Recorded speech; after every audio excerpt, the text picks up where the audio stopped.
प्यारे बच्चों, आप सबको नमस्कार। मैं महिपाल सर। देखो, हमारा क्वेश्चन चल रहा था 1.2 का लास्ट है 7। किसी मैदान, खेल के मैदान के चारों ओर एक पथ, एक रास्ता है। उस मैदान का चक्कर लगाने में सोनिया को 18 मिनट लगते हैं और इसी मैदान का चक्कर लगाने में रवि को 12 मिनट लगते हैं।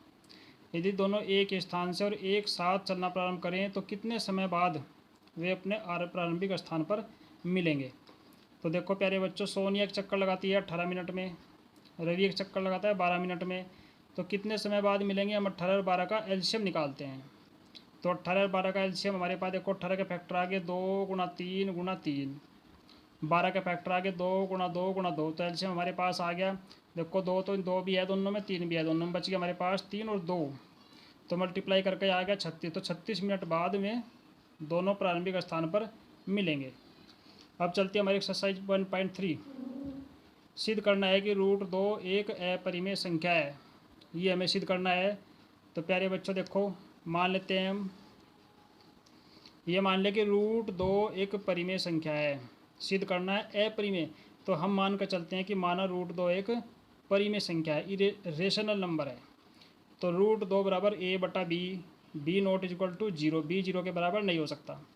a और b सह अभाज्य संख्याएं हैं जिनका एक के अतिरिक्त कोई गुणनखंड नहीं हो सकता। अगर एक के अतिरिक्त कोई गुणनखंड है तो ये परिमेय संख्या नहीं है।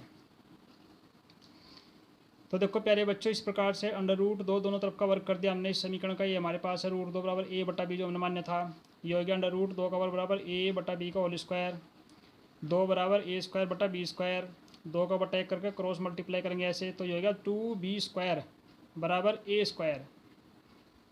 अर्थात इससे साबित होता है कि 2 जो है वो a स्क्वायर को विभाजित करता है। a स्क्वायर का एक फैक्टर है, गुणनखंड है।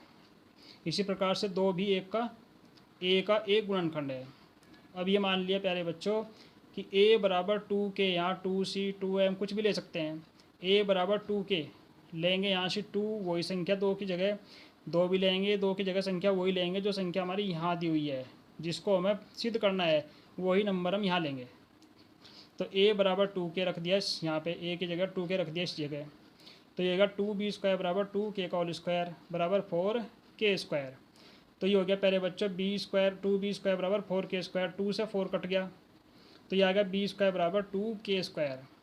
तो इस प्रकार से हम कह सकते हैं क्या कि 2 जो है वो b स्क्वायर को विभाजित करता है, यानी कि b स्क्वायर का एक फैक्टर है। इसी प्रकार से 2 जो है वो b को विभाजित करेगा, 2 जो है b का फैक्टर है। अतः हम कह सकते हैं क्या कि a और b में कम से कम एक उभयनिष्ठ गुणनखंड 2 है। जैसा कि हमने अभी निकाला प्यारे बच्चों, हमारे पास a और b का दोनों का उभयनिष्ठ गुणनखंड 2 आया, परंतु ये हमारी परिकल्पना का विरोध कर रहा है। कौन सी कल्पना करी थी हमने कि a और b का एक के अतिरिक्त कोई अन्य गुणनखंड नहीं है। तो हमारी कल्पना जो है वो गलत है।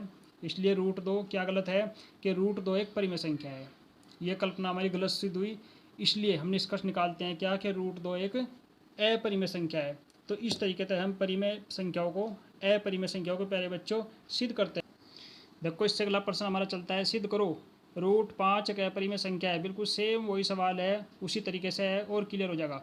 तो हमने मान लिया शुरू में ही वही √5 एक अपरिमेय संख्या है प्यारे बच्चों। √5 एक परिमेय संख्या मान ली, क्योंकि अपरिमेय हमें सिद्ध करना है। तो √5 बराबर हो गया p बटे q, q not equal to 0। अब वही है कि p और q को प्राइम नंबर है, सहभाज्य हैं, इनका एक के अतिरिक्त कोई गुणनखंड नहीं हो सकता।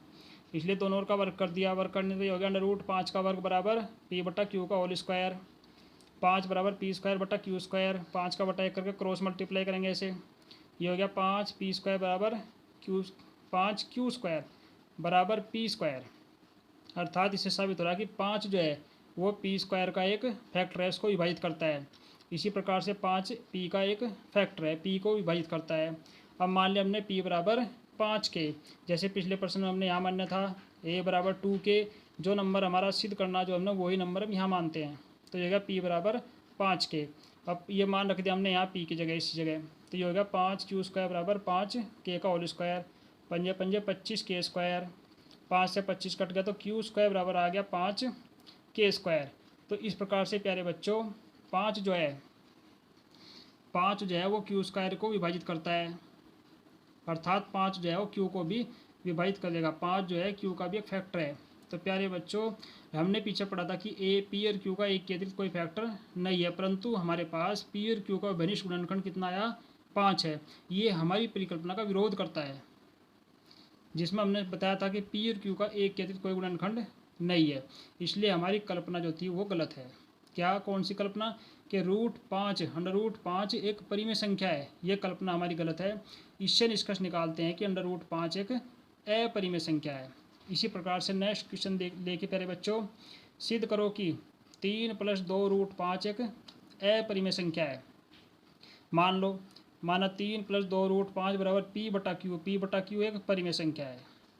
तो 3 को हम इधर लेकर गए, ये हो गया 2√5 p/q -3, इसका बटा कर कैल्शियम ले हो गया p - 3q/2q। √5 बराबर p - 3q/2q। तो प्यारे बच्चों, आप यहाँ पहचान करो, √5 को हमने सिद्ध किया है क्या कि एक अपरिमेय संख्या है, और p - 3q/2q ये क्या है, एक परिमेय संख्या है। परिमेय अपरिमेय के बराबर नहीं हो सकती। हमारी परिकल्पना गलत है। क्या? कि दी गई संख्या परिमेय है, ये कल्पना हमारी गलत है। अतः इस प्रकार से बात सिद्ध होती है कि 3 + 2√5 एक परिमेय संख्या ना होकर के एक अपरिमेय संख्या है। इसी प्रकार से नेक्स्ट क्वेश्चन लेते हैं प्यारे बच्चों, हम सिद्ध करो कि 1/√2 एक अपरिमेय संख्या है। तो वही माना 1/√2 बराबर a/b। तो b ≠ 0, क्योंकि ये a/b एक परिमेय संख्या है, b का मान 0 के बराबर नहीं हो सकता। तो ये हो गया √2, यानी कि इसका उल्टा कर लो, तो ये हो गया b/a। अब √2 प्यारे बच्चों एक अपरिमेय संख्या है, और b/2 एक परिमेय, b/a एक परिमेय संख्या है। पहले भी हमने पिछले क्वेश्चन में बताया था परिमेय अपरिमेय के बराबर नहीं हो सकती। अब √2 भी एक परिमेय संख्या होगी, पर ये इस तथ्य का विरोध करता है जो हमने ऊपर बताया था, क्या कि √2 एक अपरिमेय संख्या है। ये कहना हमारा गलत है। अतः ये बात सिद्ध होती है क्या कि 1/√2 एक अपरिमेय संख्या है।